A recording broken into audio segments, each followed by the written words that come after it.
ನಮಸ್ಕಾರ ವೀಕ್ಷಕರೇ, Udupi recipes YouTube ಚಾನೆಲ್ಗೆ ನಿಮಗೆಲ್ಲರಿಗೂ ಸ್ವಾಗತ. ಇವತ್ತು ಒಂದು ಸಾಂಪ್ರದಾಯಿಕ ತಿಂಡಿ ಅತಿರಸ ಹೇಗೆ ಮಾಡೋದು ಅಂತ ನೋಡೋಣ. ಈ ಅತಿರಸವನ್ನ ಕಜ್ಜಾಯ ಅಂತ ಕೂಡ ಕೆಲವು ಭಾಗದಲ್ಲಿ ಕರೀತಾರೆ.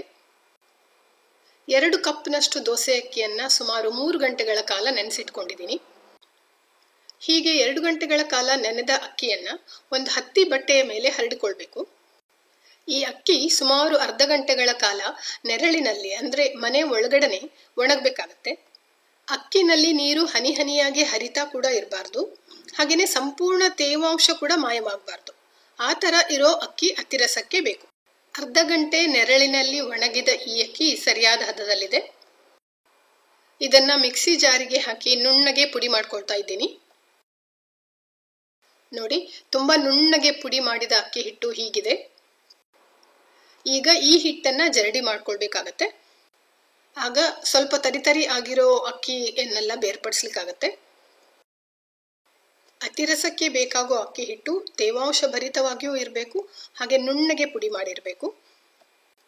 ಈಗ ಈ ಹಿಟ್ಟಿಗೆ 2 ಟೇಬಲ್ ಸ್ಪೂನ್ ಅಷ್ಟು ಹುರಿದ ಎಳ್ಳನ್ನ ಸೇರಿಸ್ಕೊಳ್ತಾ ಇದ್ದೀನಿ.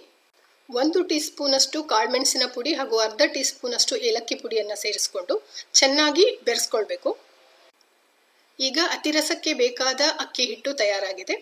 ಇದರ ತೇವಾಂಶವನ್ನ ನಾವು ಆರ್ಲಿಕ್ಕೆ ಬಿಡಬಾರ್ದು, ಹಾಗಾಗಿ ಸ್ವಲ್ಪ ಪ್ರೆಸ್ ಮಾಡಿ ಗಟ್ಟಿಯಾಗಿ ಮುಚ್ಚಿ ಈ ಹಿಟ್ಟನ್ನ ಇಟ್ಕೊಳ್ಬೇಕು. ಈಗ ಬೆಲ್ಲದ ಪಾಕವನ್ನ ತಯಾರಿಸ್ಕೊಳ್ಳೋಣ. ಈಗ ಬಾಣಲೆಗೆ 2 ಕಪ್ನಷ್ಟು ಬೆಲ್ಲವನ್ನ ಸೇರಿಸ್ಕೊಂಡಿದ್ದೀನಿ. ಅದಕ್ಕೆ ಅರ್ಧ ಕಪ್ ನೀರು ಸೇರಿಸಿ ಮಂದ ಉರಿನಲ್ಲಿ ಬೆಲ್ಲ ಕರಗೋವರೆಗೂ ಕೈಯಾಡಿಸ್ತಾ ಇರಬೇಕು. ಅತಿರಸ ಅಥವಾ ಕಜ್ಜಾಯ ಮಾಡುವಾಗ ಬೆಲ್ಲದ ಪಾಕದ ಹದ ತುಂಬಾನೇ ಮುಖ್ಯ. ಬೆಲ್ಲದ ಪಾಕ ಕಮ್ಮಿ ಆದ್ರೆ ಅಥವಾ ತುಂಬಾ ಜಾಸ್ತಿ ಆದ್ರೆ ಅತಿರಸ ಹಾಳಾಗುತ್ತೆ.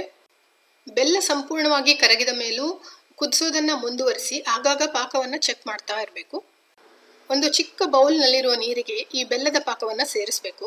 ನೀರಲ್ಲಿರೋ ಬೆಲ್ಲದ ಪಾಕವನ್ನ ಕೈಯಲ್ಲಿ ಒಟ್ಟುಗೂಡಿಸಿದಾಗ ಅದರ ಆಕಾರ ಹದಗಡದೆ ಹಾಗೆ ಇರಬೇಕು. ಅಂದ್ರೆ ಇದು ಸರಿಯಾದ ಪಾಕ ಅಂತ ಅರ್ಥ.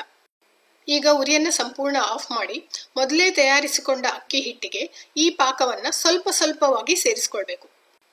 ಈಗ ಅಕ್ಕಿ ಹಿಟ್ಟಿನ ಜೊತೆ ಪಾಕವನ್ನ ಕಲಿಸ್ಕೊಳ್ಬೇಕು ಚೆನ್ನಾಗಿ. ನಿಮ್ಗೆ ಇನ್ನೂ ಸ್ವಲ್ಪ ಪಾಕ ಬೇಕು ಅಂತ ಅನ್ಸಿದ್ರೆ ಪಾಕವನ್ನ ಸೇರಿಸ್ಕೊಳ್ಬಹುದು. ಈ ಬೆಲ್ಲದ ಪಾಕದ ಜೊತೆ ಸೇರಿದ ಅಕ್ಕಿ ಹಿಟ್ಟು ಸ್ವಲ್ಪ ನೀರಾಗಿರ್ಬೇಕು, ತುಂಬಾ ಗಟ್ಟಿ ಮಾಡ್ಕೊಳ್ಬಾರ್ದು.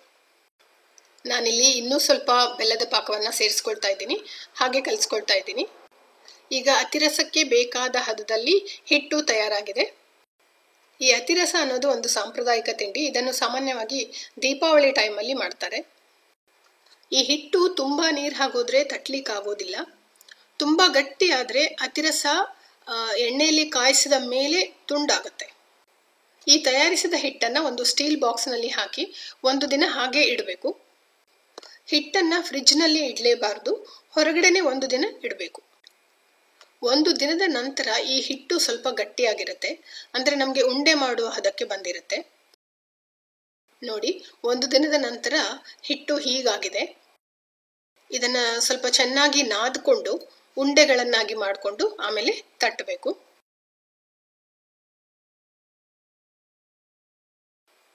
ಚಿಕ್ಕ ಲಿಂಬೆ ಹಣ್ಣಿನ ಗಾತ್ರದ ಉಂಡೆಗಳನ್ನಾಗಿ ಮಾಡ್ಕೊಳ್ತಾ ಇದ್ದೀನಿ. ಎಲ್ಲಾ ಹಿಟ್ಟನ್ನು ಉಂಡೆಗಳನ್ನಾಗಿ ಮಾಡ್ಕೊಂಡು ಇಟ್ಕೊಂಡು ಆಮೇಲೆ ಬೇಕಿಂಗ್ ಪೇಪರ್ನಲ್ಲಿ ಒಂದೊಂದಾಗಿ ಚಿಕ್ಕದಾಗಿ ತಟ್ಕೊಳ್ಬೇಕು. ಅತಿರಸವನ್ನ ತುಂಬಾ ದಪ್ಪ ಅಥವಾ ತುಂಬಾ ತೆಳು ಮಾಡಬಾರ್ದು, ಮೀಡಿಯಂ ಹದದಲ್ಲಿ ತಟ್ಕೊಂಡು ಇಟ್ಕೊಳ್ಬೇಕು. ನಾನಿಲ್ಲಿ ಒಟ್ಟಿಗೆ 3 ಅತಿರಸವನ್ನ ತಟ್ಕೊಂಡು ಇಟ್ಕೊಂಡಿದ್ದೀನಿ.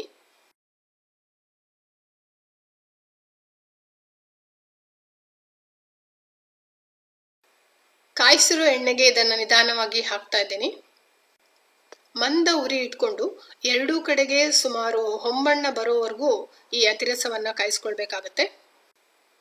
ಜೋರ್ ಉರಿನಲ್ಲಿ ಕಾಯಿಸಿದ್ರೆ ಅತಿರಸ ಕಪ್ಪಗಾಗಿ ಸೀದ್ ಹೋಗುತ್ತೆ, ಹಾಗಾಗಿ ಮಂದ ಉರಿನಲ್ಲಿ 2 ಕಡೆ ಹೊಂಬಣ್ಣ ಬರೋವರೆಗೂ ಕಾಯಿಸ್ಕೊಳ್ಬೇಕು.